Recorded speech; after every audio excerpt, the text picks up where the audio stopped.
Welcome to blouse media. వన మహోత్సవంలో భాగంగా వినుకొండలో మొక్కలు నాటిన చీఫ్ విప్ జీవి. ప్రతి ఒక్కరూ తప్పనిసరి విధిగా మొక్కలు నాటాలని, నాటిన వాటిని బతికించుకోవాలని పిలుపునిచ్చారు.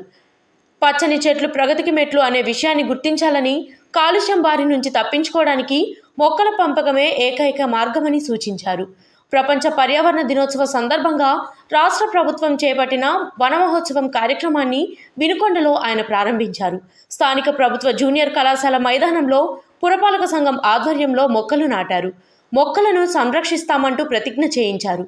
అనంతరం జీవి మాట్లాడుతూ, గత వైసీపీ ప్రభుత్వానికి పచ్చందన పెంపు, పర్యావరణ పరిరక్షణ వంటివి ఏమీ పట్టలేదని విమర్శించారు. కూటమి ప్రభుత్వం వచ్చిన తర్వాత ఆ పరిస్థితిని మారుస్తామని, సీఎం చంద్రబాబు మొదటి నుంచి కూడా హరితాంధ్రప్రదేశ్ కోసం ప్రయత్నిస్తున్నారని గుర్తు చేశారు.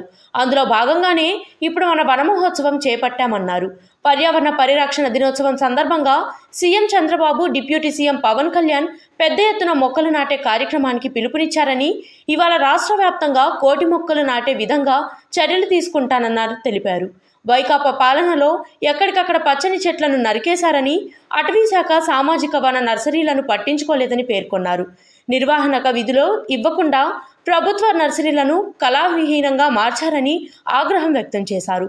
వాతావరణ కాలుష్యాన్ని తగ్గించుకోవాలంటే ఆక్సిజన్, నీడనిచ్చే ప్రకృతి బిడ్డలను పెంచాల్సిన ఆవశ్యకత ఎంతో ఉందన్నారు.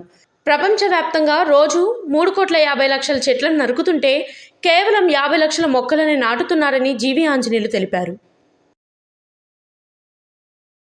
రాష్ట్ర వ్యాప్తంగా చెట్లు నాటే కార్యక్రమం చాలా అద్భుతంగా జరుగుతా ఉంది. ఇంటికొక మొక్క నవ్యాంధ్రను హరితాంధ్రగా మారుస్తున్నటువంటి చంద్రబాబు గారికి ప్రజలందరూ అభినందనలు తెలియజేస్తున్నారు. నవ్యాంధ్రను హరితాంధ్రప్రదేశ్ గా మార్చడమే మా లక్ష్యం. ఈరోజు ముఖ్యమంత్రి చంద్రబాబు నాయుడు గారు, అలాగే ఉప ముఖ్యమంత్రి పవన్ కళ్యాణ్ గారు పెద్ద ఎత్తున మొక్కలు నాటే కార్యక్రమాన్ని ప్రోత్సహిస్తున్నారు. 1,00,00,000 మొక్కల్ని ఈ సంవత్సరం నాటే దిశగా ఈరోజు ప్రభుత్వం చర్యలు తీసుకుంటా ఉంది. గత ప్రభుత్వాన్ని చూసాం, ఎక్కడైనా మొక్కలు నాటారా? గత ప్రభుత్వంలో జరిగింది ఏంటి? పచ్చడి చెట్లు నరికేశారు. అలాగే ఫారెస్ట్ డిపార్ట్మెంట్ లో సోషల్ ఫారెస్ట్ నర్సరీలు కూడా వాటిని పోషణ లేకుండా, వాటికి బడ్జెట్లు కేటాయించకుండా గత ప్రభుత్వం నిర్వీర్యం చేస్తుంది. గత ప్రభుత్వంలో చెట్లు నరికినటువంటి దాఖలాలు చూసాం మనం. ఈ ప్రభుత్వం 1,00,00,000 మొక్కలు నాటేటువంటి ప్రక్రియను మనం చూస్తున్నాం. ఈ రోజు ఈ హరితాంధ్రప్రదేశ్ లో భాగంగా ఇక్కడ మొక్కలు నాటే కార్యక్రమంలో పాల్గొన్న ప్రతి ఒక్కరికి హృదయపూర్వక అభినందనలు తెలియజేస్తారు. ఈ రోజు మనం పచ్చని చెట్లు ప్రగతికి మెట్లు అన్నారు. ఈ రోజు మన వాతావరణ కాలుష్యాన్ని మనం తగ్గించుకోవాలంటే నీడనిచ్చేటువంటి చెట్లని, ఆక్సిజన్ ఇచ్చేటువంటి ఈ చెట్లని పెంచాల్సినటువంటి ఆవశ్యకత